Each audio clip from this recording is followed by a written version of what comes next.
நல்லது பிள்ளைகள், நாங்கள் இன்றைக்கு இன்னும் கொஞ்சம் பார்ப்போம் ஆகன் வரைபடத்தில் கீறுறது.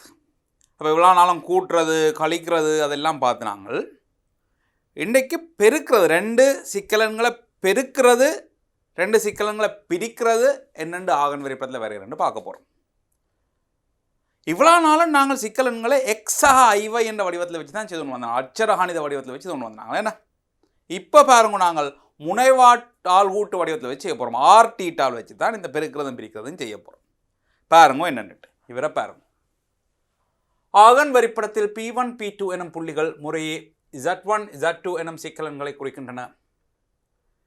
Z1 டாட் Z2 என்ற பெருக்கம் Z1 Z2 எனும் சிக்கலன்களை குறிக்கும் புள்ளியை ஆகன் வரைபடத்தில் பெறும் முறையை விளக்குக. எங்க பாப்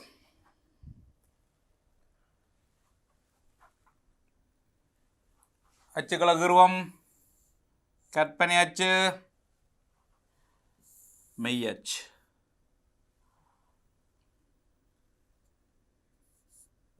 மெய்யச்சு ரியல், கற்பனை அச்சு இமேஜினரி. P1 P2 குறிப்போம். இப்போ இதில் எடுப்போம் P1, இப்படி எடுப்போம் P2.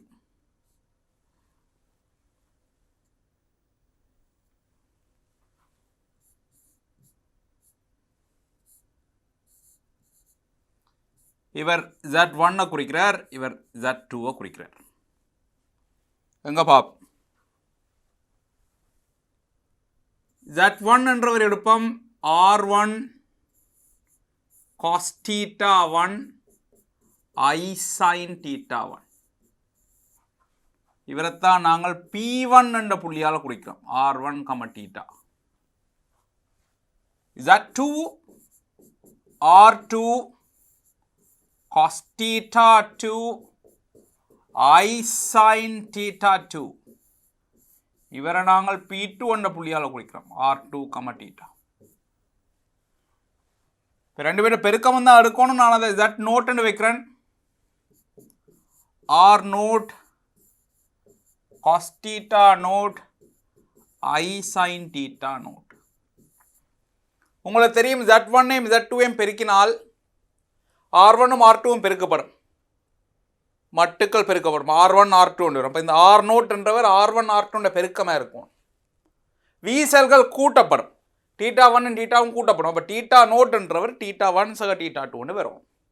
சரி, அப்போ இது என்னென்ன நாங்கள் இதில் நிர்மாணிக்க போகிறோம்னு பார்ப்போம். பாருங்க, இவரில் நான் குறிக்கிறேன் இதை தீட்டாண்ட், தீட்டா 1 அண்ட் தீட்டா 2 உலம், தீட்டா 2. ஏன்னா மெய்யச்சோட இடஞ்சுழியாக ஆக்கிற கோணம் தான் வீசல். இப்போ எங்களுக்கு தீட்டா 1 சக தீட்டா 2ல வரணும். என்ன Z1 Z2 பெருக்கினால் வீசல் என்னட்டு வரும், தீட்டா 1 தர தீட்டா 2 வரும். ஏற்கனவே தீட்டா 2 இங்கே இருக்கு. இவரோட OP2ஓட இன்னொரு தீட்டா 1 கோணம் எடுத்து வடிவாக பாருங்க. இவர்லேருந்து இன்னொரு தீட்டா 1 கோணம் எடுத்து எப்படி ஒரு கோட்டை கீறு. என்னண்டு இந்த பாருங்க, இவரை தீட்டா 1 எடுக்கும். அப்போ தான் பாருங்க கிடையாச்சோட தீட்டா 2 சக தீட்டா 1 வரும். எங்களுக்கு தீட்டா 2 சக தீட்டா 1 தான் வரும். ரைட். அப்போ OP2ஓட இன்னொரு தீட்டா 1 இடஞ்சுழியாக எடுத்து இப்படி ஒரு கோட்டை கீறும். சரி, அதை கீறி போட்டு இப்போ பாருங்க, இந்த கிடையாச்சில் ஒரு அலகு தூரத்தை குறிப்போம். ஒரு அலகு தூரத்தை, சென்டிமீட்டரோ மீட்டரோ என்னவோ நீங்கள் எடுக்கிற அளவுடையில் ஒரு அலகு தூரத்தை குறிப்போம். குறித்து போட்டு நான் அவரை என்னண்டு வைப்போம், இந்த புள்ளியை என்னண்டு வைப்போம். இப்போ இந்த P1ஐயும் என்னையும் இணைப்போம். பாருங்க, P1ஐயும் என்னையும் இணைக்கிறேன். இணைச்சு இந்த கோணத்தை அல்ஃபாண்டு எடுக்கப்படும். அந்த கோணம் அல்ஃபாண்டால் பாருங்க, இப்போதான் முக்கியமான விஷயம், OP2ஓட அல்ஃபா கோணம் வர மாதிரி பாருங்க, OP2ஓட இதே கோணம் வர்ற மாதிரி இங்கால ஒரு கோட்டை கீறும். இந்த ஆல்ஃபா கோணம் இங்கேயும் வரும். வடிவாக பாருங்க, மெய் அச்சில் ஒரு அலகு தூரம் எடுத்தனான், அந்த புள்ளி என்னன்னு எடுத்தனான், என்னையும் P1ஐயும் இணைச்சனான். ONP1 கோணத்தை அல்ஃபான்னு குறிச்சினான். அப்போ OP2Q அல்ஃபாவா வார மாதிரி இந்த P2Q என்ற கோட்டை கீறுறேன். சரி, கீறியாச்சு. இப்போ பாருங்க, எங்களுக்கு இந்த OQ என்ற கோணத்தை எடுத்துக்கிறேன். இந்த Q தான் எங்கட Z0 குறிக்கிறார். Q தான் எங்கட Z0, அதாவது Z1 Z2 பெருக்கமாக வரப்போறவர் Q தான். ஆனால் நாங்கள் வேறு Z0 என்று எடுத்து போட்டு நாங்கள் அதை பிறகு நிறுவி எடுப்போம் பாருங்க. அப்போ இவர் இப்போ Z0 என்றால் உங்களுக்கு விளங்கணும், இந்த கோணம் θ0. இவர் நான் Z0 என்ன Z0 என்ன எழுதியிருக்கேன் பாருங்க. Z0 என்றவர் R0 θ0 இருக்கிறார். அப்போ இந்த OQ என்ற தூரம் R0 இருக்க போகுது, இது θ0 இருக்க போகுது. நான் இப்போ நிறுவ வேண்டியது R0 என்றது R1 தர R2க்கு சமனாக இருக்கணும். இது R2, இது R1. θ0 என்றது θ1 சக θ2க்கு சமனாக இருக்கும்ன்றது நிறுவினா சரி. பாருங்க என்ன நிறுவுறோம்.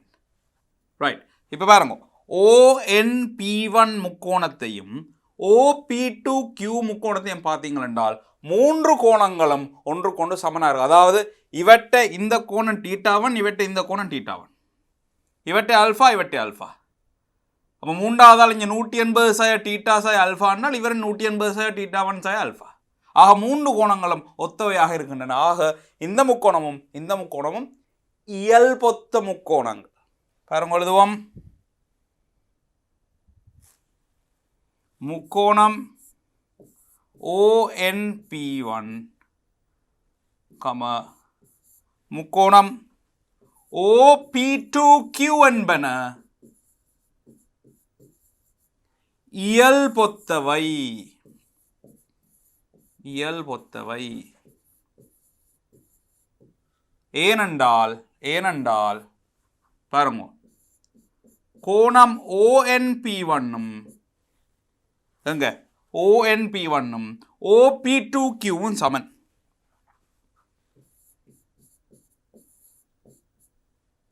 அதே மாதிரி அல்ஃபான் வந்து NOP1 உற்பத்தியோடு ஆக்கிற கோணங்கள் P2OQவும் θ1 இருந்து 2 கோணம் சமன்டா 3வது கோணம் சமனாக தானே இருக்கும். ஆக 2 முக்கோணங்களும் இயல்பொத்தவை. அப்போ இயல்பொத்தவை என்ன மாதிரி? ஒத்த பக்கங்களுக்கு இடையிலான விகிதம் சமனாக இருக்கணும். ஒத்த பக்கங்கள்னு பார்த்தீங்கன்றால் இங்கே பாருங்கோ, இந்த அல்ஃபாக்கு எதிராக இருக்க பக்கம் OP1, இங்கே இந்த அல்ஃபாக்கு எதிராக இருக்கவர் OQ1. அப்போ OP1 OQ1 இனி இவரை எடுப்போம். அதாவது இந்த குறிக்காத கோணம் அவருக்கு எதிராக இருக்கவர் ON, இங்கே குறிக்காத கோணம் இது அவருக்கு எதிராக இருக்கவர் OP2. ONம் OP2வும்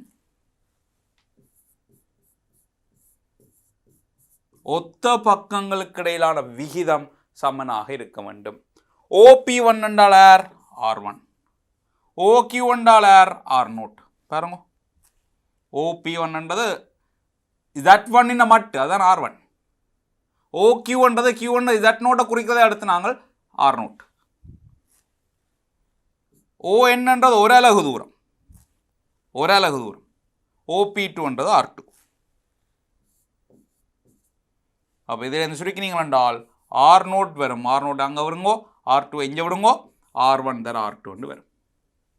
அப்போ R0 தூரம் R1 தர R2 வந்துட்டு அதை நாங்கள் எதிர்பார்க்குறாங்க. Z1 Z2 பெருக்கைக்குள்ள 2 மட்டுக்களும் பெருக்கப்படும் R1 R2. இனி θ0 பார்த்தீர்கள் என்றால் அதை பார்க்கவே விளங்கும். இங்கே பாருங்க, θ0 இதுதானே, இவர் θ2 இவர் θ1 என்றால் θ1 சக θ2.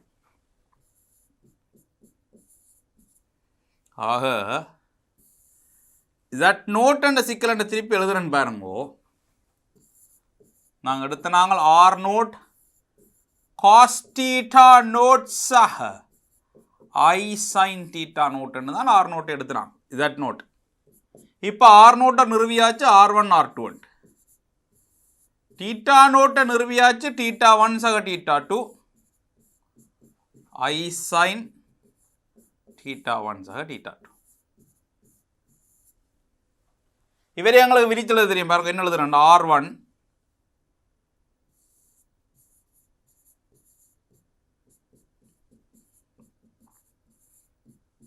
cos theta 1 சக I sin theta 1 R2 cos theta 2 சக I sin theta 2. இது நாங்கள் ஏற்கனவே படிச்சினாங்க. ரெண்டு சிக்கலன்களை இப்படி பெருக்கினா இப்படி வரும்னு, இந்த தீட்டா 1 தீட்டாவும் கூட்டுப்பட்டு வரும்னு பார்த்துனாங்களே. ரைட். இனி பாருங்க, R1 cos theta 1 I sin theta ன்றது Z1, இவர் Z2. இப்படித்தான் நாங்கள் அதை நிறுவுறோம். சரியோ, திரும்ப ஒருக்கா பாருங்க என்னென்னு வரைஞ்சினாங்க. வரைய முறையே பாருங்க. P1 எடுத்துனாங்க R1 தூரத்தில் தீட்டா 1 கோணத்தில், P2 எடுத்துனாங்க R2 தூரத்தில் தீட்டா 2 தூரத்தில். பிறகு என்ன செய்யறாங்கன்னா கிடை அச்சோட, அதாவது மெய் அச்சோட, மெய்யெண் அச்சோட ஓரளவு தூரத்தில் ஒரு புள்ளி எடுத்துனாங்க என்னன்ட்டு. அந்த எண்ணையும் P1ஐயும் இணைச்சி போட்டு ON P1 அல்ஃபான்னு எடுத்துனாங்க. இனி OP2Q அல்ஃபாவாக அமையுமாறு P2Q ஒன்ற கோட்டை கீறினான். இந்த கோட்டை கீறினான். கீறி போட்டு இந்த ரெண்டு முக்கோணத்தையும் பார்த்தா கோணங்கள் ஒத்தவையாக இருக்கின்றன. அதால் ரெண்டு முக்கோணங்களும் இயல்பொத்த முக்கோணம். இயல்பொத்த முக்கோணம்னா என்ன செய்யலாம்? ஒத்த பக்கங்களுக்கு இடையிலான விகிதம் சமனாக இருக்கும். அப்போ அல்ஃபாக்கு எதிராக இருக்கிற பக்கம் இங்கேயும் அல்ஃபாக்கு எதிராக இருக்கிற பக்கம், குறிக்காத கோணத்துக்கு எதிராக இருக்கிற பக்கம் குறிக்காத கோணத்துக்கு எதிராக இருக்கிற பக்கம், அந்த விகிதங்கள் எடுத்து செய்து பார்த்தோம். R0என்றவர் R1 தர R2 வந்தார். இவரை இப்போ எழுதுவோம் பாருங்க. OP2 என்ன செய்தாங்க கொஞ்சம் பாருங்க. முதலாவது என்ன செய்தாங்க? இதில் ஒரு அழகு எடுத்து இந்த கோடு இருந்தாங்க. அவர் முதல் எழுதுவோம். இல்லை, அதுக்கு முதல் இவரை கீறினாங்க. அப்போ OP2ஓட தீட்டா 1 இடஞ்சுழியாக அமைக்குமாறு OP2உடன் இடஞ்சுழியாக தீட்டா 1 கோணத்தில்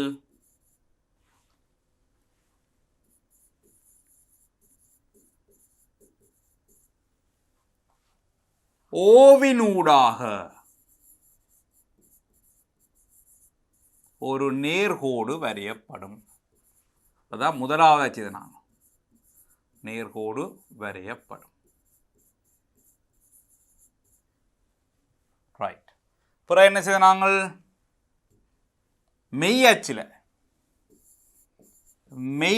அச்சில் அல்லது கிடை அச்சில் ஒரு அலகு தூரத்தில், அது ஓவிலிருந்து ஒரு அலகு தூரத்தில், ஓவிலிருந்து ஒரு அலகு தூரத்தில்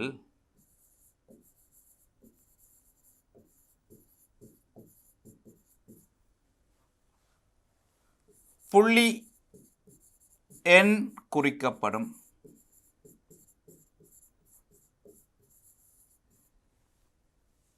ONP1 கோணம் சமன் அல்ஃபா என்க, அது அல்ஃபான்னு குறிச்சினாங்களே. ரைட். பிறகு என்ன செய்தாங்கள்? OP2Q அல்ஃபா ஆகுமாறு OP2Q சமன் அல்ஃபா ஆகுமாறு P2Q எனும் நேர்கோடு வரையப்படும்.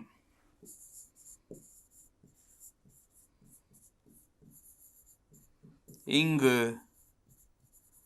Q என்பது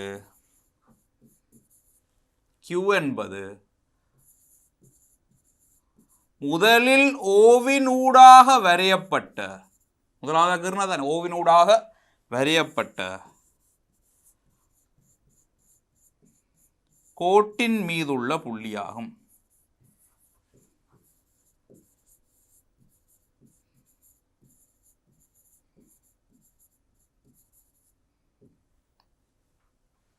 ரைட். புள்ளி Q ஆனது Z1 தர Z2 எனும் சிக்கல் எண்ணை குறிக்கும்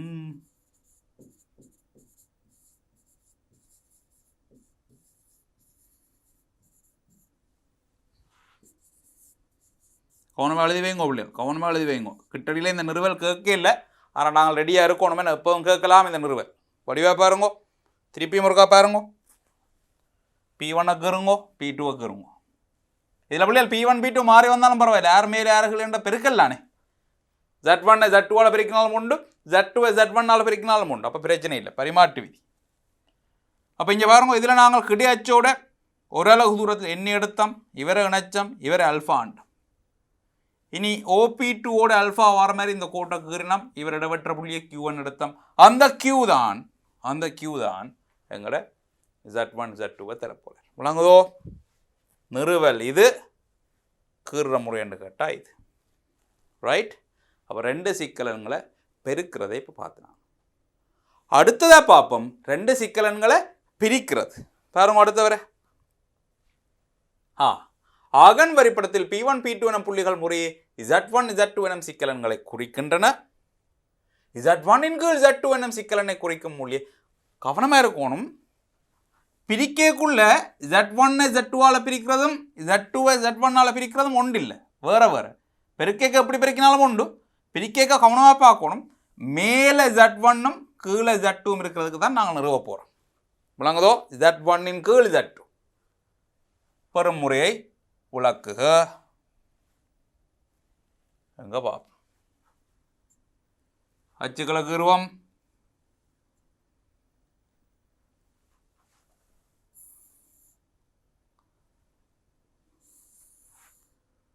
ரைட், கிடையாச்சும் நிலக்குத்தாச்சும். இவர் மெய், இவர் பொய் இல்லை கற்பனை. ரைட்? இனி P1 P2 குறிப்போம்.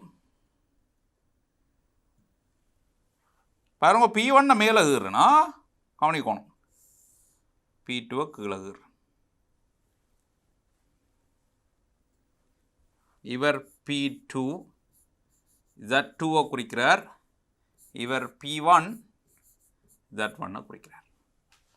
அப்போ இவர் θ2, இவர் முழுக்க θ1. ரைட்? இனி என்ன செய்யறோம் பாருங்க. இனி θ1 இந்த OP1 இருந்து θ2 கோணம் உள்ளுக்கு, அதாவது வலஞ்சுழியாக கீறன் பாருங்க. எப்படி ஒரு கோடு கீறன், இந்த கோடு எப்படி வரையப்பட்டது என்றால் வலஞ்சுழியாக θ1. அப்போ தானே பிள்ளைகள் கழிபடும். உங்களுக்கு தெரியும், பிரிக்கிறேன்னா கோணங்கள் கழிபடம் இல்லை வேணும். Z1 Z2 என்றால் θ1 சய θ2 வரப்போகுது. விளங்குது? அப்போ θ1 இங்கே இருக்குது, அதுலேருந்து இவர் θ2 வரணும் பிள்ளைகள். θ2 ரைட், அதுலேருந்து θ2 கழிபடணும்.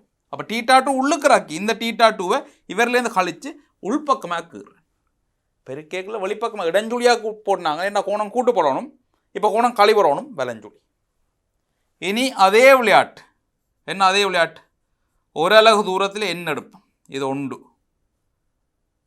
P2 என்ன உணர்ச்சி, அது அல்ஃபாண்டு கீறுவோம். இவரை அல்ஃபாண்டு வைப்போம். இவரை அல்ஃபாண்டு வைப்போம். இனி பாருங்கோ, பாருங்க இந்த அல்ஃபா இங்கே வர மாதிரி,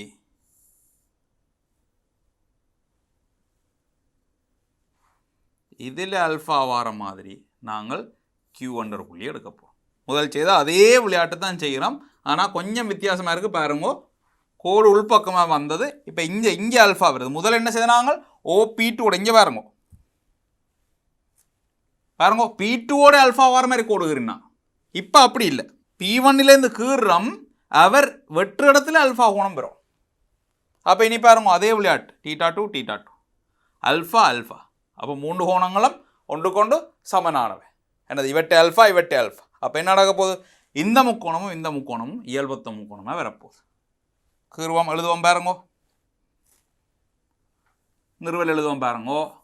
Z1 சமன் R1 cos θ1 சக I sin θ1. Z2 Saman R2 cos theta 2 I sin theta 2 Z நோட்னு எடுத்து நாங்கள் R note cos theta note I sin theta naught. இவரை நாங்கள் P1 என்ற புள்ளியால் குறித்து நாங்கள்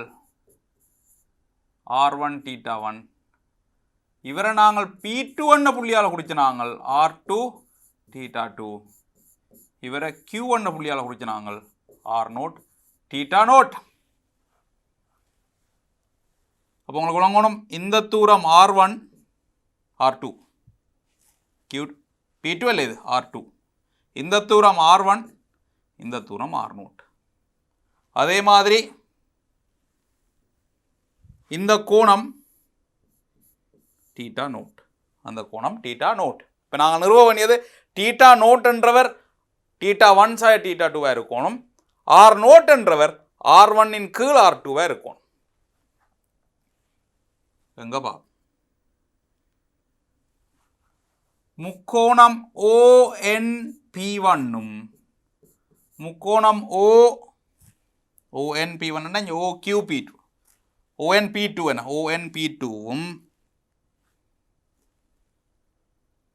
ONP2வும் முக்கோணம் OQP1ம் இயல்பொத்தவை. ஏன் கோணம் ONP2 OQP1 சமன் அல்ஃபா. பாருங்க, என்னோட ஆக்கிற கோணமும் கியூவோட ஆக்கிற கோணமும் அல்ஃபா. இனி ஓவோட ஆக்கிற கோணம் 2 தீட்டா 2. NOP2 QOP1 சமன் தீட்டா 2. ரெண்டு கோணம் சமனாக இருந்தால் அப்படியே மூன்றாவது கோணம் சமனாக தான் கோணம். ஆக இயல்பொத்தவை. இயல்பொத்தவை என்ன முதல் எழுதின மாதிரி எழுதலாம் பாருங்க. ON கீழ் OQ கீழ் OQ. என்ன ONன்றது என்ன? அதாவது இந்த குறிக்காத கோணத்துக்கு எதிரே உள்ள பக்கம் ON, இங்கே குறிக்காத கோணத்துக்கு எதிரே உள்ள பக்கம் OQ. ஒத்த பக்கங்கள் எடுக்கணுமா, பக்கம்ல விடுறே இல்லை.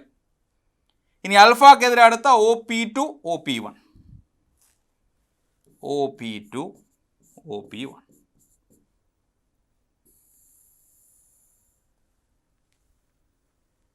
ON என்றது ஒரு அளவு தூரம், OQ என்றது R நோட், OP2 என்றது R2 R1. அப்போ R நோட் வருது R1 கீழ் R2. எதிர்பார்த்தது தானே புள்ளிகள். பிரிக்கிறமெல்லோ Z1 Z2. அப்போ மட்டுக்கள் பிரிவரணும், R1 கீழ் R2 வரணும். வந்தாச்சு, சந்தோஷம். இனி டீட்டா நோட்டை பார்த்தீங்களா, அது பார்த்து சும்மாவே எழுதலாம் பாருங்க. டீட்டா நோட்டுன்றது இங்கேருந்து இங்கே எவ்வளோ தீட்டா 1, அதில் தீட்டா 2 கழிச்சு கிடக்கேண்ணே. அப்போ தீட்டா 1 சாய தீட்டா 2, தீட்டா 1 சாய தீட்டா 2. இப்போ நாங்கள் Z நோட் எடுத்து நாங்கள் R note cos theta naught சக I sin தீட்டா நோட் என்று எடுத்து நாங்கள் R நோட்டுக்கு பதிலாக போடலாம் R1 கீழ் R2. cos தீட்டா நோட்டுண்டா cos தீட்டா 1 சாய தீட்டா 2 I sin theta 1 சாய theta 2.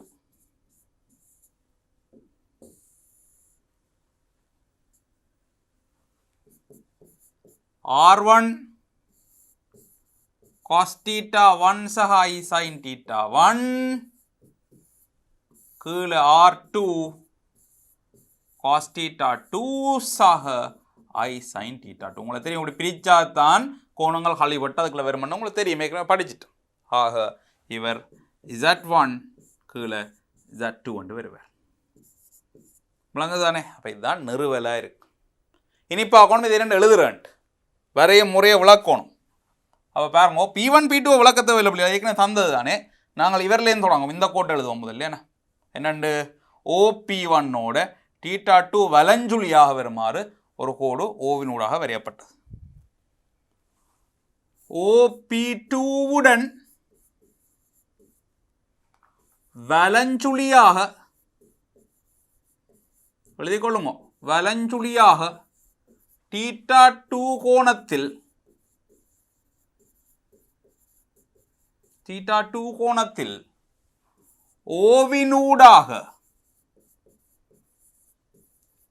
ஒரு நேர்கோடு வரையப்படும். ஒரு நேர்கோடு வரையப்படும். ஓவின் ஊடாக ஒரு நேர்கோடு வரையப்படும்.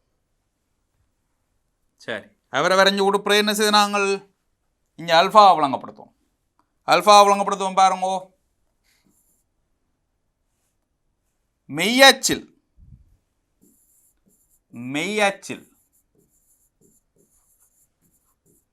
ஓவிலிருந்து ஒரு அலகு தூரத்தில் கவனமாக எழுதணும். ஒரு அலகு தூரத்தில் புள்ளி எண் குறிக்கப்படும்.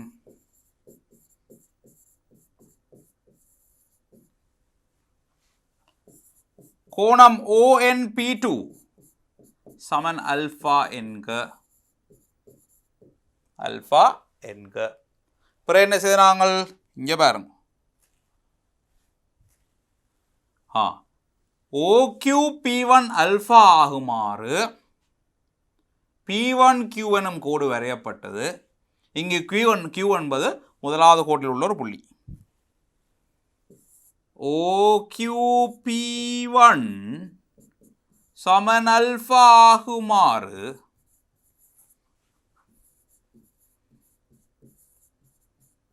நேர்கோடு QP1 வரையப்படும்.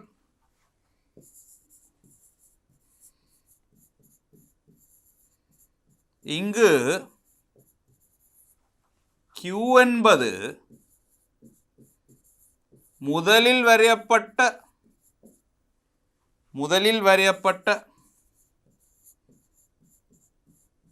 பஞ்சிப்படாமல் எழுதணும் இல்லையா, நேர்கோட்டில்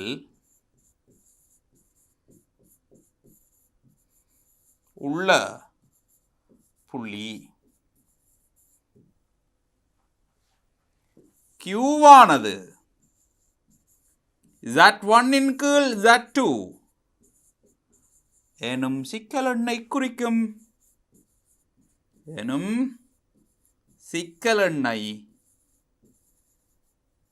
குறிக்கும். விளங்குதோ? ரைட்.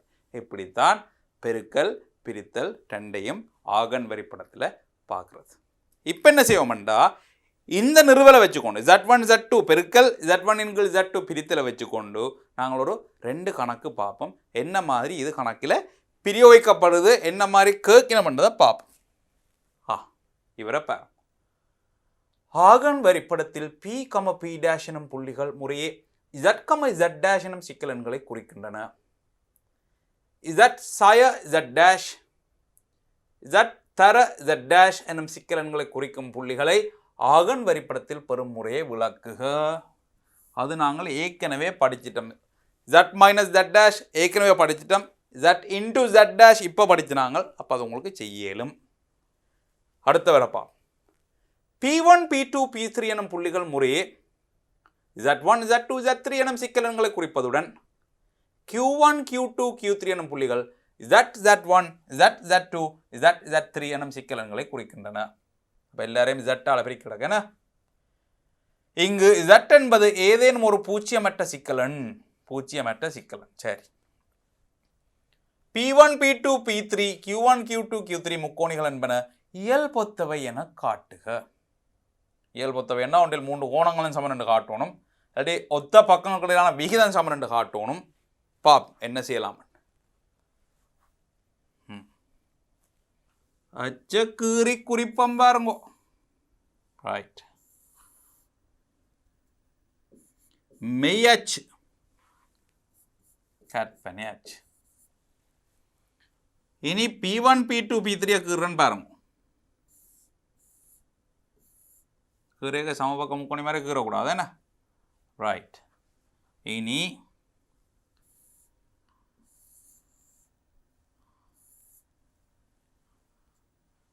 இது P1, P2, P3. இது Q1, Q2, Q3. இவர் Z1 குறிக்கிறார், இவர் Z2 குறிக்கிறார், இவர் Z3 குறிக்கிறார்.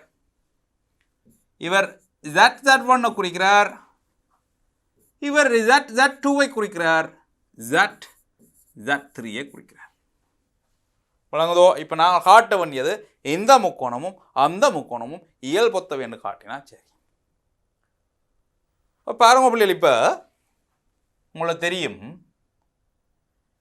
P1 P2 கோட்டின் நீளம் என்னத்தை தெரிஞ்சு பார்ப்போம். Z1 மைனஸ் Z2 அல்லது Z2 மைனஸ் Z1 மட்டை திறப்போம். ரெண்டு சிக்கலன்களுக்கு உள்ள வித்தியாசத்தின மட்டு படிச்சிட்டோம். அதே மாதிரி P2 P3 Z3 Z2 உள்ள வித்தியாசத்தின மட்டு. அப்போ அதை எழுதுவோம். ஒரு கொஞ்சம் பாருங்க. P1 P2 என்றவர் இது, P2 P3 என்றவர் இது, P3 P1 என்றவர் இது. இது மாறி எழுதினாலும் பரவாயில்ல, மட்டும் மாறாதானே கழிச்சா. அதே மாதிரி Q1 Q2 என்றவர், Q1 என்றதார் Z1, Q2 என்றதார் Z2 மட்டு. இது கொஞ்சம் வேலை செய்யலாம். இங்கே பாருங்க, Z பொது எடுத்தால் Z2. அப்போ இது ஒரு சிக்கலன், இது ஒரு சிக்கலன். ரெண்டு சிக்கலன்களை பெருக்கி மட்டு எடுக்கிறதும் மட்டு எடுத்து போட்டு பெருக்கிறதும் ஒன்றுதான். அப்போ என்ன செய்ய போகிறோம், இந்த Z தனியாக வச்சிருப்போம். ரைட். அதே மாதிரி Q2 Q3 எடுத்தீர்கள் என்றால் Q2 என்றவர் யார் Z2, Q3 யார் Z3. அதே விளையாட்டு செய்யுங்க, Z பொது எடுங்கோ, Z2 மைனஸ் Z3 மட்டு Z மட்டு Z2 மைனஸ் Z3. மற்றவருக்கும் செய்து விடுங்க. அதே மாதிரி Q3 Q1 என்றவர் Z3 மைனஸ் Z1 என்ன, Q3 இந்த சிக்கலன் Z3, Q1 இந்த சிக்கலன் Z1.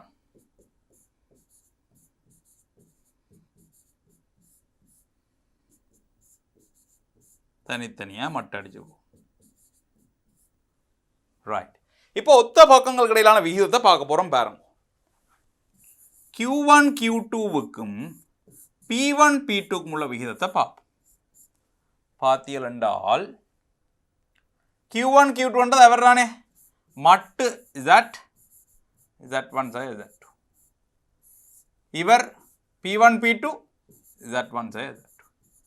அப்போ இவர் ரெண்டு பேரையும் வட்டி விட்டீங்கள் என்றால் மட்டு Z2 வருவார். இங்கே ஒரு விஷயம் கவனிக்கணும் பிள்ளைகள், Z பூஜ்ஜியம் இல்லைன்னு சொல்லியிருக்கணும், அதால் மட்டு Z பூஜ்ஜியம் இல்லாமல் இருக்கும் என்ன. சரி. அதே மாதிரி Q2 Q3 P2 P3 பார்த்தீங்கன்னா அதே மாதிரி வரப்போகுது. Q2 Q3 அங்கே இருக்கு, இங்கே பாருங்க, Z2 Z3, P2 P3 என்றவர் Z2 Z3 மட்டு Z2 வருது. மூன்றாவது பக்கத்தை எடுப்போம். Q3 Q1 P3 P1 மட்டு Z3 minus Z1 Z3 minus Z1. அவரையும் வட்டினால் இப்படி வருது. ஆக மூன்று பக்கங்களும் ஒரே விகிதத்தில் அமைந்துள்ளன. பாருங்கோ Q1 Q2வின் கீழ் P1 P2, Q2 Q3ன் கீழ் P2 P3, Q3 Q1ன் கீழ் P3 P1 மட்டு Z பூஜ்ஜியம் இல்லாத ஒரு கணியம். அப்ப ரெண்டு முக்கோணங்கள்ல ஒத்த பக்கங்கள் பாருங்க, P1 P2 Q1 Q2, P2 P3 Q2 Q3, P3 P1 Q3 Q1, மூன்று ஒத்த பக்கங்களும் ஒரே விகிதத்தில் அமைந்திருப்பதால் சொல்லி முடியுங்க பாப்போம். முக்கோணம் P1 P2 P3 முக்கோணம் Q1 Q2 Q3 என்பன என்பன இயல்பொத்தவை.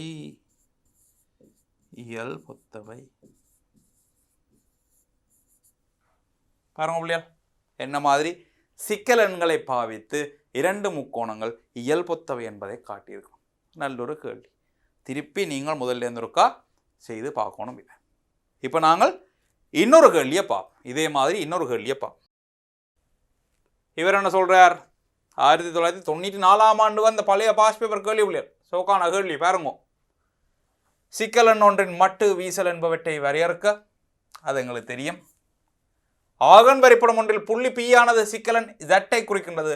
Z வர்க்கத்தை குறிக்கும் புள்ளி Qவினை வரையும் முறையை விளக்குக. Z வர்க்கம் என்றால் Z தர Z.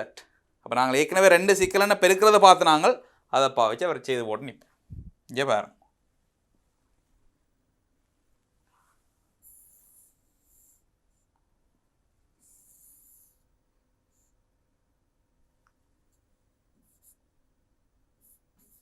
மெய்யச்சு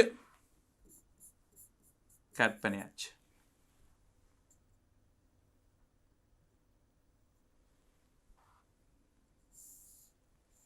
முதல் நாங்கள் P என்ற புள்ளியை கீறுவோம். பிறகு பாருங்க, இதார் இது, இவர் P R தூரத்தில் தீட்டா கோணத்தில் இருக்க போகிற இவர் தான் Z குறிக்கிறார். என்ன ரைட். இனி என்ன செய்வோம்? இன்னொரு தீட்டாவில் கீறுவோம். P2 கீறுவோம். பாருங்க,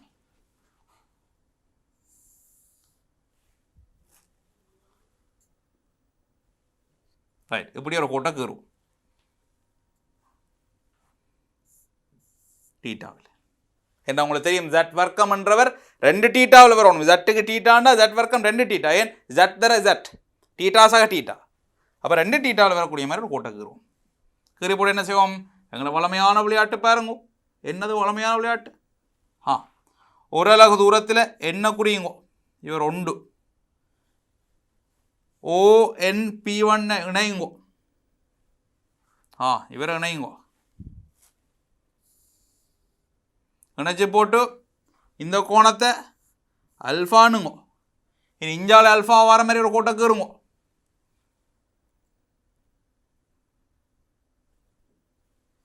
இதே கோணம் இஞ்சால வர மாதிரி இப்படி கீறுவோம் உண்டு. ரைட்.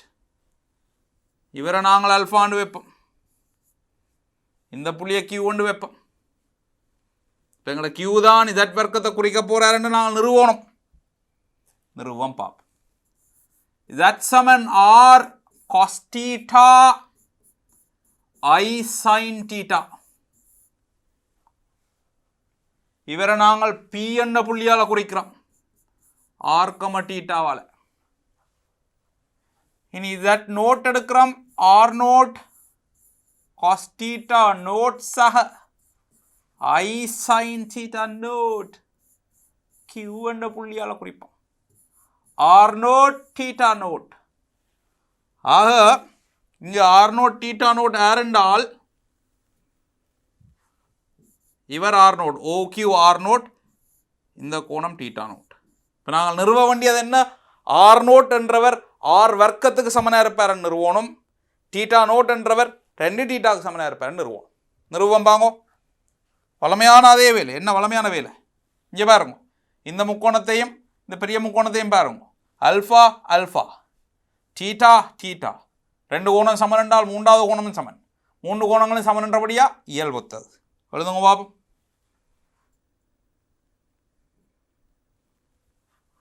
முக்கோணி ONP முக்கோணி OPQ என்பன இயல்பொத்தவை.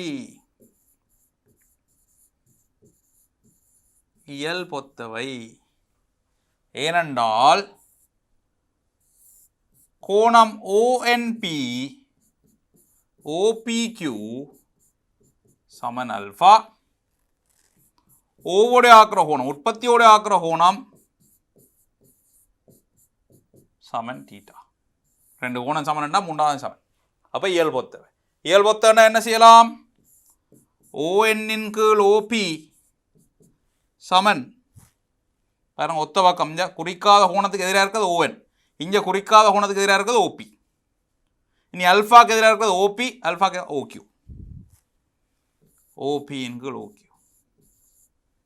ஓஎன்ன்றது 1, ஓபி என்றது ஆர், ஆர் நோட். அப்போ இதிலிருந்து வருது ஆர் நோட் என்றவர் ஆர் வர்க்கத்துக்கு சமனாக இருக்கிறார். எதிர்பார்த்தது தானே புள்ளியல், ஆர் வர்க்கம். அதே மாதிரி டீட்டா நோட் என்றவரை பார்த்தீங்கன்னா டீட்டா சக டீட்டா 2 டீட்டாவாக இருக்கிறார். ஆக கியூவால குறிக்கிற சிக்கலன் Z naught, R naught, cos theta naught, I sine theta நோட்னு எடுத்து நாங்கள் ஆர் நோட்டுக்கு பதிலாக ஆர் வர்க்கம், என்ன நான் சொல்கிறது, டீட்டா நோட்டுக்கு பதிலாக 2 டீட்டா, ஐ சைன் 2 டீட்டா. அப்போ இவர் எழுதலாம் ஆர் தர ஆர், இவர் எழுதுவோம் காஸ் டீட்டா சக டீட்டான், இவரையும் எழுதுவோம் டீட்டா சக டீட்டான், 2 டீட்டா தானே புள்ளி. இவரை பிரிக்க எழுதுவோம் ஆர் காஸ் டீட்டா ஐ சைன் டீட்டா, இன்னொரு ஆர், இன்னொரு காஸ் டீட்டா ஐ சைன் டீட்டா. இவர் ஜட், அவரும் ஜட், ஜட் வர்க்கம் என்று வருது. விளங்குதோ? இது நிறுவல். இனி அதை எழுதுவோம், என்ன செய்ய நாங்கள் எழுதுவோம், ஒரு கஷ்டம் இல்லை. பாருங்க, பியை கறினாங்கள், பியிலேருந்து இடஞ்சுடியா டீட்டாவோட ஒரு கோடு கறினாங்கள், ஒரு அலகில் என்ன குறிச்சினாங்கள், ஓஎன்பி அல்ஃபான்றாங்கள், ஓபிக்யூ அல்ஃபா வர மாதிரி இந்த கோட்டில் ஒரு புள்ளி கியூ எடுத்துனாங்க.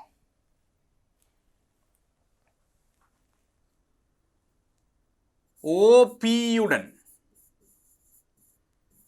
இடஞ்சுழியாக, கவனமாக இடஞ்சுழின்னு சொல்லணும் பிள்ளைகளா, இடஞ்சுழியாக டீட்டா கோணத்தில், டீட்டா கோணத்தில்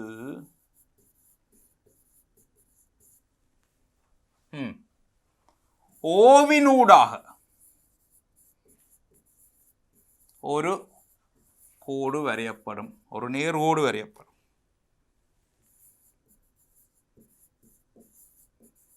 ஒரு நேர்கோடு வரையப்படும்.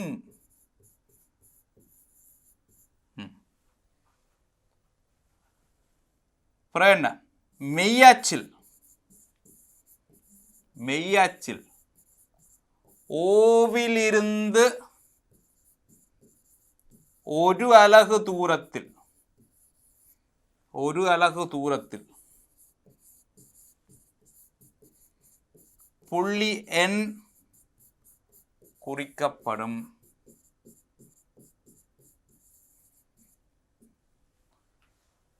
கோணம் ONP அல்ஃபா என்க, அல்ஃபா என்க, OPQ சமன் அல்ஃபா ஆகுமாறு முதலில் வரையப்பட்ட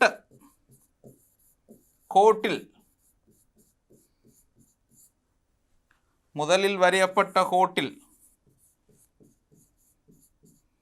புள்ளி Q தெரியப்படும்.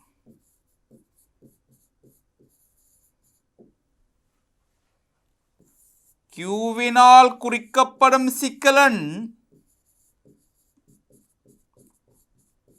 கியூவினால் குறிக்கப்படும் சிக்கலன் Z வர்க்கமாகும். Z வர்க்கமாகும். விளங்குதானே பிள்ளை? அப்போ நாங்கள் முதல்ல 2 வேறு வேறு சிக்கலன்னை பெருக்கிறதுக்கு படிச்சினாங்கள். இப்போ ஜட்டாலேயே பெருக்கிறது என்ன மாதிரின்றதை இப்போ படிச்சிருக்கோம். கேள்வி முடியல். அடுத்ததாக என்ன கேட்டிருக்கணும்? புள்ளி கியூவினை வரைய முறையை விளக்குக. சரி, செய்தாச்சு. 1,0 மையமாகவும் அரை ஒன்றாகவும் உள்ள வட்டத்தின் பரிதியில் P இருக்குமெனின்,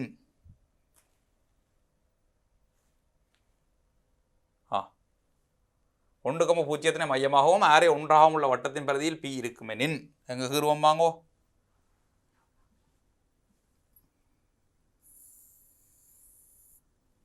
ரைட்.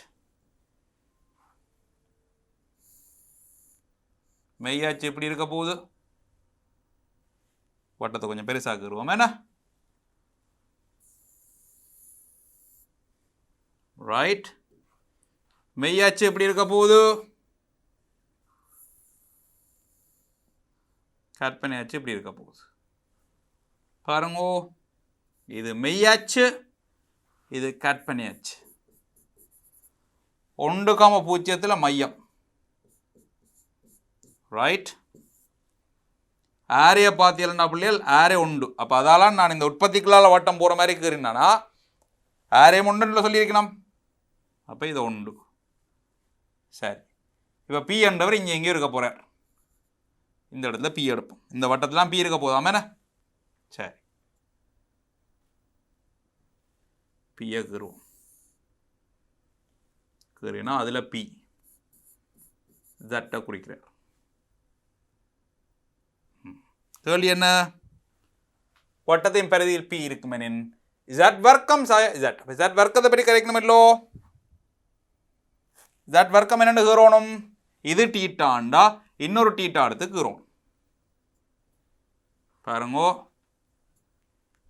இது டீட்டாண்டால் நாங்கள் இன்னொரு டீட்டா எடுத்து கீறணும்.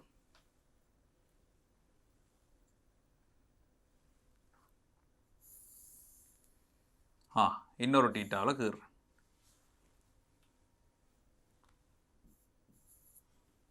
என்ன மாதிரி எடுக்கணும்? இந்த இது ஒரு அளவு தூரம் தானே. அப்போ பாருங்கோ, இதை நாங்கள் அல்ஃபான்னு எடுத்தோம் என்றால் அதே கோணம் இஞ்சாலையும் பெறணும் என்ன? செங்கோணத்தோடு கொஞ்சம் கூட கிடக்கு. ரைட்.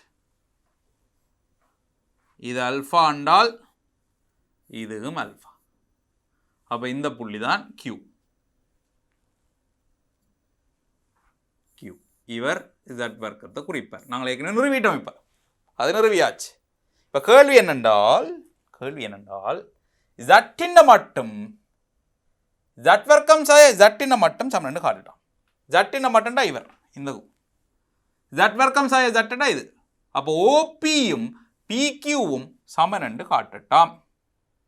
என்னன்னு காட்டலாம். இப்போ பாருங்க பிள்ளைகள், இது ரெண்டும் வேற தானே, ஒரு அளவு தூரத்திற்கு வேற தானே. அப்போ இது டீட்டாண்டா இது டீட்டா தானே.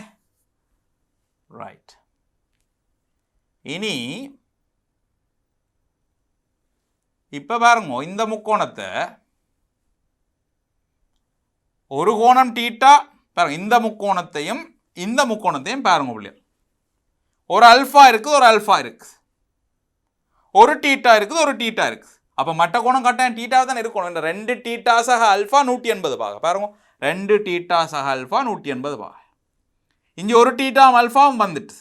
அப்போ மற்ற கோணம் கட்டாயம் டீட்டாவாக தான் இருக்கணும். அப்பொழுதும் இவரை டீட்டான்ட்டு. அப்போ இனி பார்த்தீர்கள், இந்த கோணமும் டீட்டா இந்த கோணமும் டீட்டா என்றால் இந்த 2 பக்கமும் சமனாக தானே இருக்கணும். இது சமபக்கம் முக்கோணியாக தானே இருக்கும். எழுதுவோம் பாருங்கோ. OQP சமன்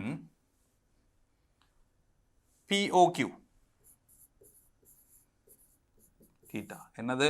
முக்கோணி OPQவில் ரைட், இவர் 2 பேரும் டீட்டா. எனவே இவரும் சமன். ஏன்னா OP சமன் PQ. OP என்றது யார் என்றால் Z எனும் சிக்கலனின் மட்டு.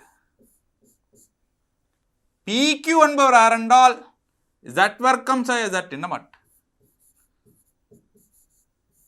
இதுதான் முதலாவது கேள்வி. சும்மா பார்க்க வருது, டக்குன்னு வருது என்ன, ஒட்டு பிரச்சனை இல்லை, யாரும் செய்யலாம். அடுத்தது என்ன கேட்டவ? வீசல்கள். Z சாய ஒன்றின் வீசலம் Z வர்க்கத்தின் வீசலம் சமன் என்று காட்டுட்டான். Z வர்க்கத்தின் வீசலண்டா பிள்ளைகள் 2 டீட்டா. Z சாய ஒன்றுண்டா இதான் உண்டு இவர். பாருங்கோ, இது டீட்டா இது அல்ஃபா என்றால் 2 டீட்டாஸா அல்ஃபா 180 வாக இருக்கணும். ஆக இது 2 டீட்டா 2 டீட்டா. ஆக இவரும் 2 டீட்டாவில் இருக்கிறார், இந்த கோடும் 2 டீட்டாவில் இருக்கிறார். வீசல்கள் சமன் தானே பிள்ளைகள். எழுதுவோம் பாருங்க. ஆக் Z வர்க்கம் டீட்டா சக டீட்டா 2 தீட்டா. ஆக் Z psi ஒன்றுன்றது 2 தீட்டா. அதுவும் படத்தில் குறிச்சிட்டேன் பாருங்க, படத்தில் குறிச்சிட்டேன் 2 தீட்டா. ஏன்னா ஒரு மணி நேரம் நீங்கள் எழுதி விடலாம். இந்த கோட்டை என்னண்டு வச்சுட்டு, இந்த புள்ளி என்னண்டு வச்சுட்டு, பிஎன் எண்ணில் கிடையுடன் இடஞ்சுழியாக ஆக்கும் கோணம்.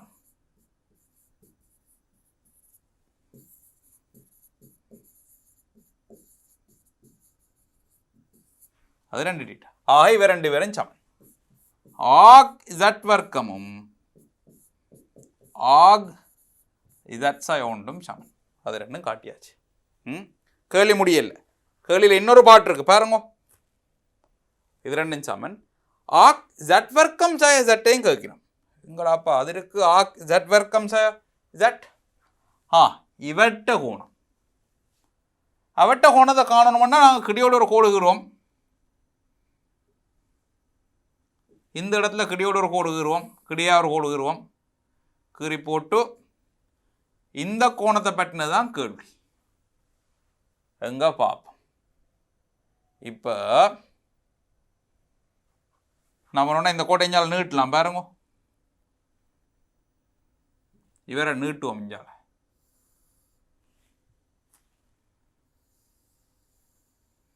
இவர் எப்படி நீட்டினால் இங்கே அமைக்கிற அதே கோணம் தானே இங்கேயும் வரும். ரைட், இந்த கோணம் இது சமன். என்ன நான் இந்த கோணத்தை கண்டுறேன்டா. சரி, எங்க உங்களோட கேத்திர கணித அறிவுகளை போட்டு பூந்து விளையாடுங்க பார்ப்போம். இப்போ பாருங்கோ, இந்த பெரிய முக்கோணத்தை எடுத்தீர்கள் என்றால் இவர் 2 தீட்டா, இவர் தீட்டா, 2 தீட்டா, தீட்டா புறக்கோணம் 3 தீட்டாவா வரணும். என்ன 2 தீட்டா, இங்கே பாருங்க 2 தீட்டா, இங்கே பாருங்க தீட்டா. இந்த பெரிய முக்கோணத்தை பற்றி காய்ச்சி கொண்டு. ஆக இவர் 3 தீட்டா ஆண்டு வருவார். என்ன ரைட். ஆக இவரும் 3 தீட்டா. ஒரே ஓடு தானே இது. அப்போ எழுதுவோம் ஆக் Z வர்க்கம் Z என்றவர் 3 தீட்டாவாக இருக்கிறார். 3 தீட்டா. ஆனால் உங்களுக்கு தெரியும் ஆக் Z வர்க்கம் இது 2 தீட்டாவாக இருந்தது. அப்போ இந்த தீட்டான்றதுக்கு பதிலாக போடலாம் பாருங்க 3 தீட்டான்றதுக்கு போடலாம் அரை ஆக் Z வர்க்கம். சரிதா பிள்ளை? இந்த தீட்டான்றது பதில் இந்த 2 கீழே விட்டீங்கன்னா ஆக் Z வர்க்கத்தின் அரை. இனி நாங்கள் விடை கேட்ட மாதிரி மாற்றணும்டா. சரி, விடை என்னன்னு கேட்டிருக்கு. ஆக இதுலேருந்து பாருங்க ஆக் Z வர்க்கம் எடுக்கலாம். இந்த 2 அங்கால விட்டீங்கன்னா 2/3 ஆக் Z வர்க்கம் Z. ஆக ஆக் Z வர்க்கம் சமன் ஆக் Z psi ஒன்று சமன் ஆக் Z வர்க்கம் இதில் 2/3 அല്ലേ, 2/3 அല്ലേ. ரைட், பாருங்க இதுதான் கேட்ட வர உண்டு. Z வர்க்கம் இருக்கு, Z psi ஒன்று இருக்கு, 2/3 Z வர்க்கம் Z ஆக். தானே பிள்ளைகள்? அப்போ பாருங்க சிக்கலன்களை வச்சு கொண்டு நாங்கள் படங்களை ஆகன் வரி படங்களை கீறி போட்டு அதில் எங்களை கேத்திர கணித அறிவுகளை பாவிச்சு இயல்பொத்த முக்கோணிகள் எடுக்கலாம், கோணங்களை சமன் என்று காட்டலாம், கோணங்களை கூட்டி கழித்து பார்க்கலாம், கோடுகள் சமாந்தரம் என்று காட்டலாம். இப்படியான கேள்விகள் உங்களுக்கு வரலாம். விளங்குதானே? ரைட். அடுத்த இப்போ நாங்கள் என்னது 2 சிக்கலங்களை பெருக்கிறது பிரிக்கிறத பார்த்தினாங்க. அதை வச்சு கொண்டு 2 கேள்வி பார்த்தினாங்க. அடுத்ததுக்கு போவோம். அடுத்தது என்ன இருக்கு? ஆகன் வரிப்படத்தில் புள்ளி P ஆனது சிக்கலன் Z குறிக்கின்றது. அல்ஃபா என்பது ஒரு மாறிலி கோணம் எனின் Z தர கொசல்ஃபா சக ஐசைன் அல்ஃபா என்னும் சிக்கலனை வரைய முடிய விளக்கு. அதாவது புள்ளிகள் இப்போ ஒரு சிக்கலனை குறிக்கிற கோடு இருக்குது தானே ஓபி. இப்போ P என்றது தான் Z குறிக்குதுன்னா ஓபி கோடு இருக்குது தானே. ஓபி கோடு இப்படி வலஞ்சுழியாக சுற்றுறது இடஞ்சுழியாக சுற்றுறதை பார்க்க போகிறோம். இப்போ கொசல்ஃபா சக ஐசைன் அல்ஃபாவில் பெருக்கினால் அவர் அல்ஃபா தூரம் இடஞ்சுழியாக சுற்றுவார். அதாவது இப்படி இருக்கிறவர் இதுதான் பி என்றால் இதால் பெருக்கினோன்னு இவர் அல்ஃபா தூரம் அதே கோடு இப்படி சுற்றிடுவார். இடஞ்சுழியாக சுற்றுறதுன்றது காஸ் அல்ஃபா சக ஐ சைன் அல்ஃபாவில் பெருக்கிறதுக்கு சமன். என்னென்னு நிறுவ போகிறோம் பாருங்க. பாருங்க அது என்னென்னு நிறுவுறேன்.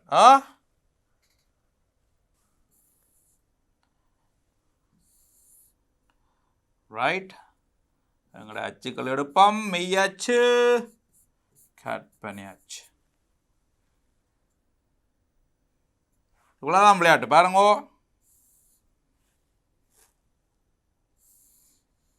இதை நாங்கள் பி என்று எடுத்தா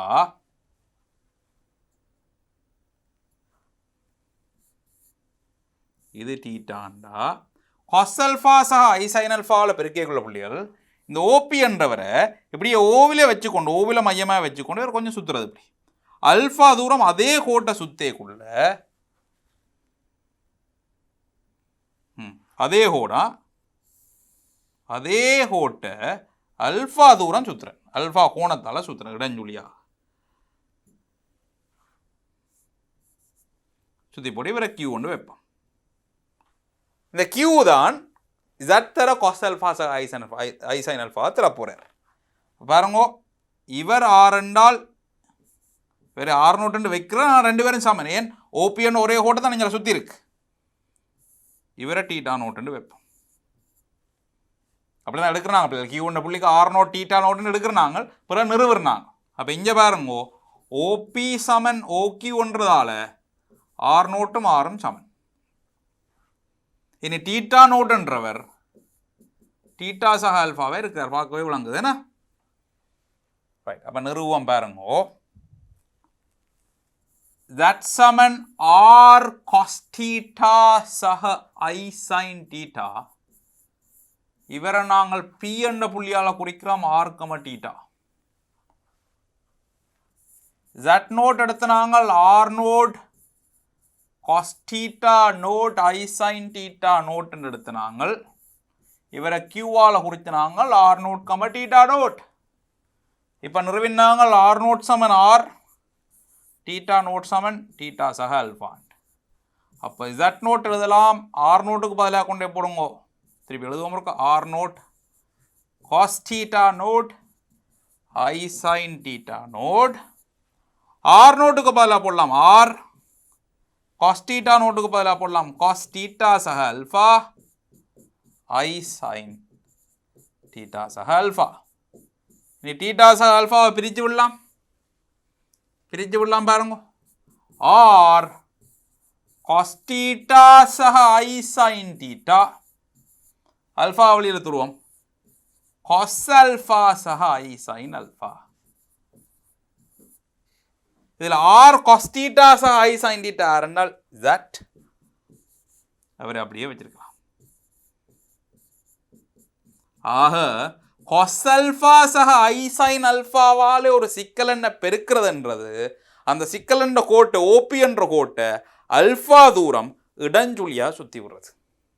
திருப்பி சொல்கிறேன், ஒரு சிக்கல் என்ன காஸ் அல்ஃபா சக ஐ சைன் அல்ஃபாவில் பெருக்கிறதுன்றது ஓபி என்ற விட்ட கோட்டை அல்ஃபா தூரம் இடஞ்சுழியாக சுற்றி விடுறது. இதை இப்போ எழுதுவோம் என்று நிர்மாணிச்சு நாங்கள் பாருங்கோ. ஓபி உடன் இடஞ்சுழியாக அல்ஃபா கோணத்தில்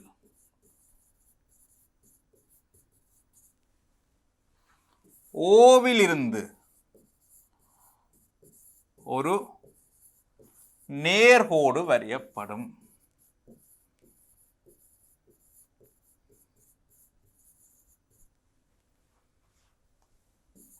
ஓபி சமன் ஓக்யூ ஆகுமாறு அக்கோட்டில் புள்ளி கியூ எடுக்கப்படும்.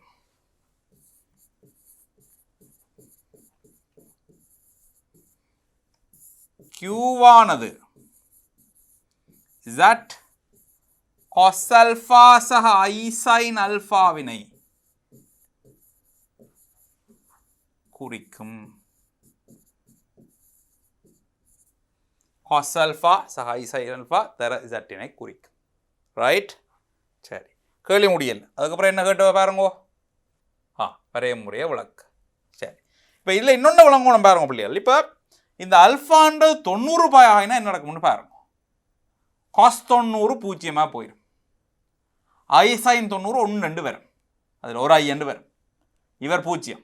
அப்போ ஒரு I என்றால் I z என்று வருவார். அதாவது z ஐயால் பெருக்கிறவர் எப்படி வருவார் என்றா, இந்த அல்ஃபா 90 பாயக்குள்ள, அதாவது இவரை இடஞ்சுழியாக 90 பாக எப்படி சுற்றி விட்டோம் என்றால் அவர் தான் I z ஆக இருப்பார். இப்படி சொல்கிறேன் பாருங்க, அல்ஃபான்ற குணம் தான் எடுத்துனாங்க. அல்ஃபா 90 பாய் என்ன நடக்கும், ஓபிக்கு செங்குத்தாக வருவார் இவர். அப்படி அவர் யார் என்றால் இல்லை 90 பாகையை போட்டிங்கன்னா I z. அதுதான் அடுத்ததாக கேட்கணும் பாருங்க. ஆகன் வரைபடத்தில் புள்ளி P ஆனது சிக்கலன் Z-ஐ குறிக்கின்றது. I z என்னும் சிக்கலனை குறிக்கும் புள்ளியை வரைய முறையை விளக்குக. பாருங்கோ, புதுசா ஒன்றும் இல்லை, புதுசா ஒன்றும் இல்லை, புதுசா ஒன்றும் இல்லை. மெய் கற்பனை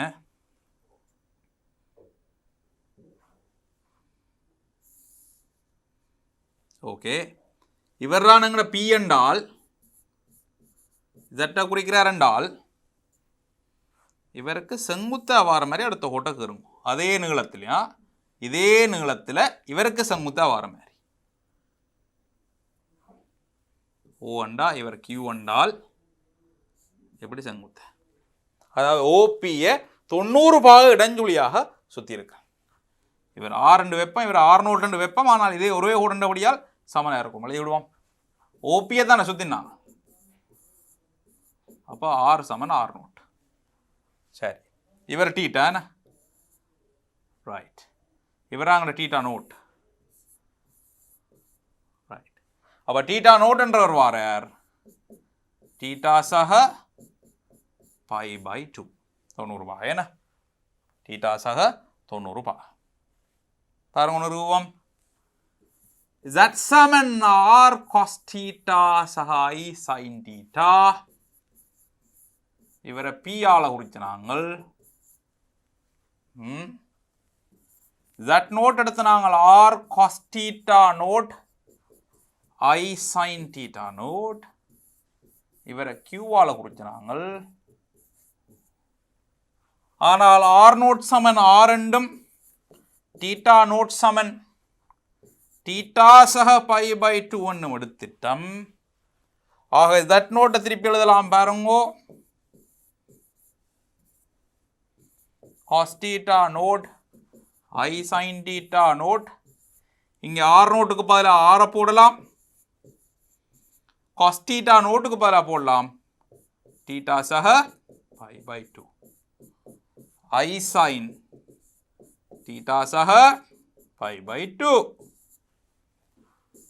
இனி இந்த தீட்டா சக அல்ஃபா, தீட்டா சக அல்ஃபான்னு என்ன செய்யறாங்க, தீட்டாவை தனியாக அல்ஃபாவை தனியாக எடுக்கிறாங்களே. அதே விளையாட்டை இங்கேயும் செய்யுங்க. R cos theta சக I sin theta வச்சுக்கொண்டு மற்றவர் அல்ஃபாவை எடுக்கிற மாதிரி இங்கே π/2 எடுத்து விடுங்க. cos π/2 I sin π/2. R cos theta I sin thetaக்கு Z என்று போடலாம். அவர் cos π/2 என்றால் சைவர் I Z என்று வருவார். விளங்குதானே? அப்போ அந்த OP என்ற கோட்டு 90 பாகை இடஞ்சுழியாக திருப்பி விட்டீங்கன்றால் I Z என்ற சிக்கலன் என்ற கோடு வரும். இப்போ அதை வரைய முறையை எழுதி விடுவோம் பாருங்கோ. OPயுடன் இடஞ்சுழியாக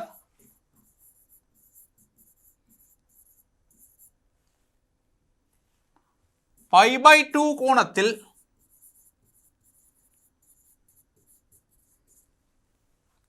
ஓவினூடாக அல்லது ஓவிலிருந்து ஒரு நேர்கோடு வரையப்படும். ஒரு நேர்கோடு வரையப்படும். OP சமன் OQ ஆகுமாறு அக்கோட்டில்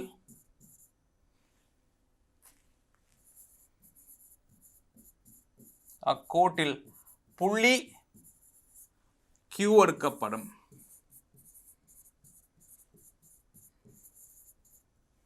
Q ஆனது IZ எனும் சிக்கல் எண்ணை குறிக்கும்.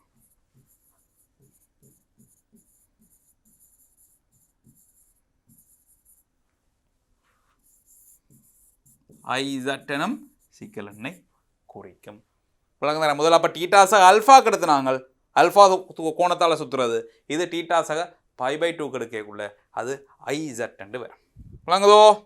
ரைட். அப்போ இப்போ நாங்கள் பார்த்துனாங்க பிள்ளைகள் இடஞ்சுழியாக சுற்றுறதை பற்றி பார்த்துனாங்க. இனி பார்ப்போம் இவர் வலஞ்சுழியாக சுற்றினா இந்த மாதிரி வருமாட்டு. ஓபி கோடு ஓவை வச்சுக்கொண்டு, ஓவை அச்சா வச்சுக்கொண்டு வலஞ்சுழியாக சுற்றுவார இருந்தால் அவர் என்ன மாதிரி வருவார்ன்றதை பாருங்க. அடுத்தவர ஆகன் வரைபடத்தில் புள்ளி P ஆனது சிக்கலன் Z குறிக்கின்றது. அல்ஃபா என்பது ஒரு மாறிலி கோணம் எனின் Z cos alpha சாய I sin alpha, இதுக்கெல்லாம் மைனஸ் ஒன்று வருது பாருங்க, அங்கே ப்ளஸ் இருந்தால் இங்கே மைனஸ் எனும் சிக்கலனை வரையும் முறையை விளக்குக. அதுக்குள்ள சய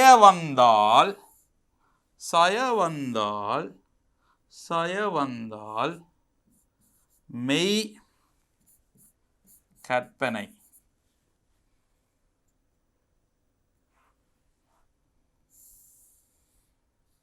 ரைட். பாருங்க, இதுதான் எங்கட P. இவர் Z குறிக்கிறார், R தூரம் தீட்டா கோணம். இவர் அல்ஃபா கோணத்தால் உள்ளுக்கு சுத்தும், அதாவது வலஞ்சுழிய. இதே கோட்டு ஓபியை ஓவை அச்சா வச்சுக்கொண்டு எப்படி எப்படி எப்படி ரைட் அப்படி சுத்தினால் இவர் எப்படி வருவார்? ரைட். அதே கோடு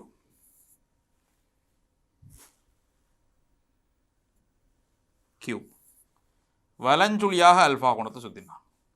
இவரை R நோட் என்னும் இவரை டீட்டா நோட் என்னும் வைக்க போகிறேன். ஆனால் எங்களுக்கு தெரியும் ஓபியும் ஓக்யூவும் சமன். அப்போ ஆரும் R நோட்டும் சமன். அதே மாதிரி டீட்டா நோட் வரப்போது டீட்டாவிலிருந்து அல்ஃபா தூரம் அல்ஃபா கோணம் கழிச்சிருக்கு, டீட்டா சாய அல்ஃபாண்டு வரப்போகுது. இப்போ பாருங்க நிறுவம் Z சமன் R cos தீட்டா சக I sin தீட்டா. இவரை நாங்கள் P-ஆல குறித்து நாங்கள் R, தீட்டா. Z நோட் எடுத்து நாங்கள் R note cos theta naught I sin theta naught. இவரை Q-ஆல குறித்து நாங்கள் R நோட் தீட்டா நோட். ஆனால் R நோட் சமன் R ரெண்டும் தீட்டா நோட் சமன் தீட்டா சாய் அல்ஃபான்னு எடுத்தினாங்க. அப்போ Z நோட் எழுதலாம். இவர் தான் நாங்கள் ஒரிஜினலாக எடுத்தால் R நோட்டுக்கு பதிலாக ஆரை போடுங்கோ, டீட்டா நோட்டுக்கு பதிலாக டீட்டா சாய் அல்ஃபாவை போடுங்கோ. Theta psi alpha. இப்போ இவர் எடுக்கலாம் R cos தீட்டா சக I sin தீட்டாவை வச்சுக்கொண்டு கவனிக்கணும் சய அல்ஃபா வாங்கலாம் கொண்டு போவோம். cos சய அல்ஃபா சக I sin சய அல்ஃபாண்டு இவர் வழியில் போவார். என்ன வழியில்? டீட்டா சய அல்ஃபான்றது டீட்டா சக சய அல்ஃபா. அது சய அல்ஃபான்னு எடுக்கணும் அங்கே. அப்போ அது R cos theta I sin தீட்டாவுக்கு Z போட்டு விடலாம். இவ்வளோத்துக்கும் சேர்த்து Z. அவரை பார்த்தீர்கள் கொஸ்ஸுக்குள்ள சய வந்தால் அதை பற்றி கண்டுகொள்ள தேவையில்லை. கொஸ் சய அல்ஃபாவும் கொஸ் அல்ஃபாவும் ஒன்று தான். ஆனால் சைனுக்குள்ள சய வந்தால் அந்த சய முன்னுக்கு வந்து நிற்கும். அப்போ அது சய I sin அல்ஃபாண்டு வரும். விளங்குதோ? அப்போ ஓபி கோட்டை வலஞ்சுழிய அல்ஃபா கோணம் சுத்தினம் என்றால் அது Z தர cos அல்ஃபா சய I sin அல்ஃபாவை குறிக்கும். எழுதுவோம்.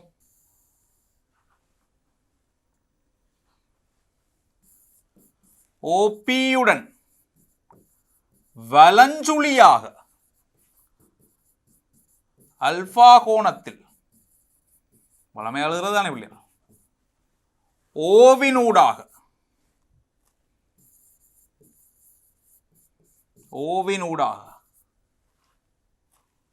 ஒரு நேர்கோடு வரையப்படும். நேர்கோடு வரைக. OP சமன் OQ ஆகுமாறு அக்கோட்டில்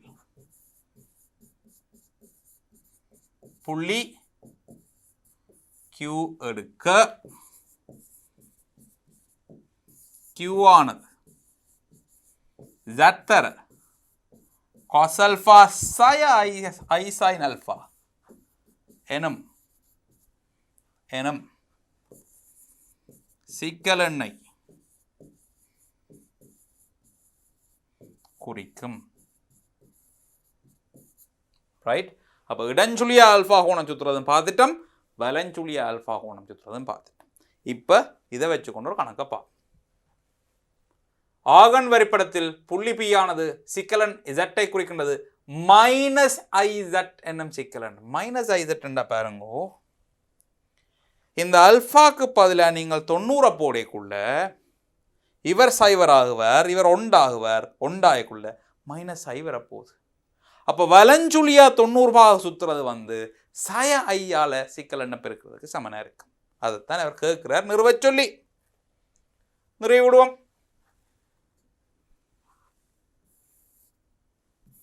எவ்வளவோ செய்கிறோமாம், இது செய்ய மாட்டோமா, எது விடுவோம்.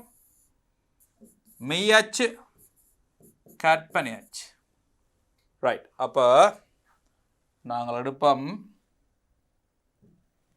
இந்த முறை 90 எப்படி இல்லை சுற்றணும். அப்போ நாங்கள் பியை இஞ்சால் எடுப்போம். இப்படி பி எடுத்தோம் என்றால் பாருங்கோ, இது பி, இது ஓ, இதுதான் டீட்டா. இனி இவரை வலஞ்சுழியாக 90 சுத்த போகிறோம். வலஞ்சுழியாக 90 சுற்றினால் இப்படி வேற இது ஒரு வட்டம் மாதிரி இருக்கணும் வேணா. ரைட். இது 90 இவரை Q1 எடுப்போம். இவர் R, இவர் R0. ஆனால் OP சமன் OQ1ன்றதால R சமன் R0. இவரை நாங்கள் தீட்டா நோட்டுன்னு எடுக்க போகிறோம். ஆனால் உங்களை பார்க்க விளங்கணும், தீட்டா நோட்டும் 90 சேர்த்து தான் தீட்டா. இவர் தான் தீட்டா. ஆக தீட்டா நோட் சக π/2 தீட்டா. தீட்டா சாய π/2. நிறுவல பாப்பம். Z சமன் R cos தீட்டா சக I sin தீட்டா. வளமையாக எழுதுறது கண்ணை மூடிக்கொண்டு எழுதலாம். வேணுமென்றால் கண்ணை திறந்து கொண்டும் எழுதலாம். Z naught R note cos theta naught I sin theta naught. இவரை Q-ஆல குறிச்ச நாங்கள் R நோட் தீட்டா நோட்.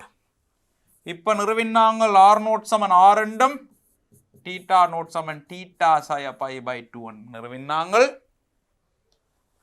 ஆக Z நோட் எழுதலாம். R நோட்டுக்கு பதிலாக R போடுங்கோ. cos தீட்டா நோட்டுக்கு பதிலாக தீட்டா சாய π/2 I sin தீட்டா சாய π/2. அப்போ நாங்கள் இதில் தீட்டா தீட்டா ஒன்றை வச்சுக்கொண்டு π/2 அங்கால விடலாம். விட்டால்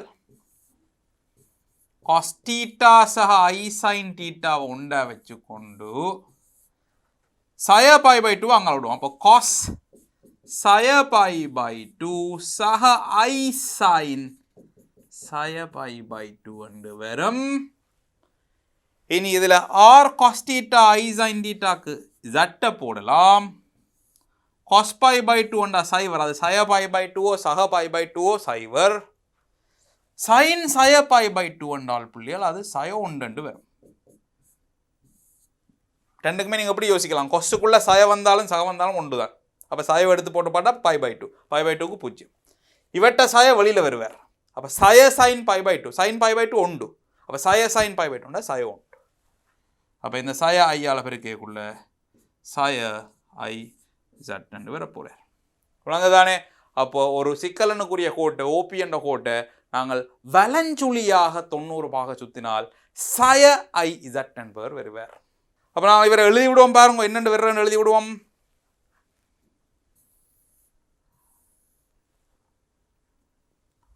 ஓபியுடன் வலஞ்சுழியாக π/2 கோணத்தில் ஓவினூடாக ஒரு நேர்கோடு வரையப்படும். நேர்கோடு வரைக. ஓபி சமன் OQ ஆகுமாறு அக்கோட்டில் புள்ளி Q எடுக்க. பழமை எழுதுறது ஒரு வித்தியாசம் இல்லை. புள்ளி Q எடுக்க. Q ஆனது சய ஐ Z எனும் சிக்கலெண்ணை குறிக்கும்.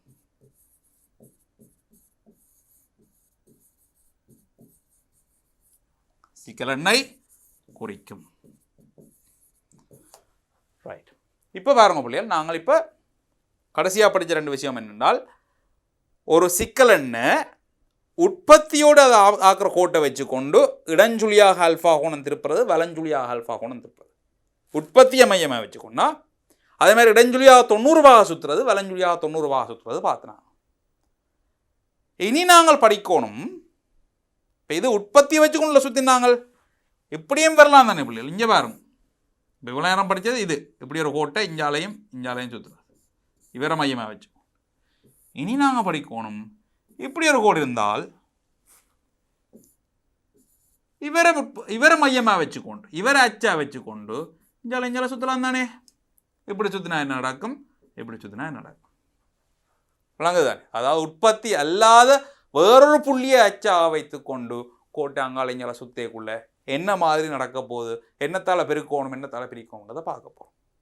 அதுக்கு போக முதல் நாங்கள் இப்போ படித்த விளாத்தையும் வச்சுக்கொண்டு கொஞ்சம் கேள்வி செய்வோம்.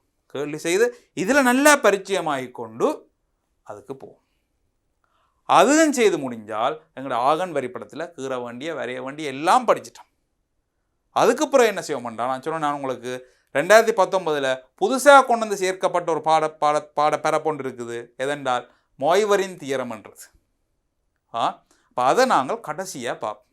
அதையும் பார்த்து முடித்தால் சிக்கலண்டின் முழுக்க உங்களுக்கு உங்களோட பாடத்திட்டத்தில் உங்களுக்கு தெரிஞ்சிருக்கும். என்ன கேள்வி வந்தாலும் தயார்படுத்தி உங்களுக்கு செய்யக்கூடிய அளவுக்கு உங்களை தயார்படுத்தி இருக்கிறோம்.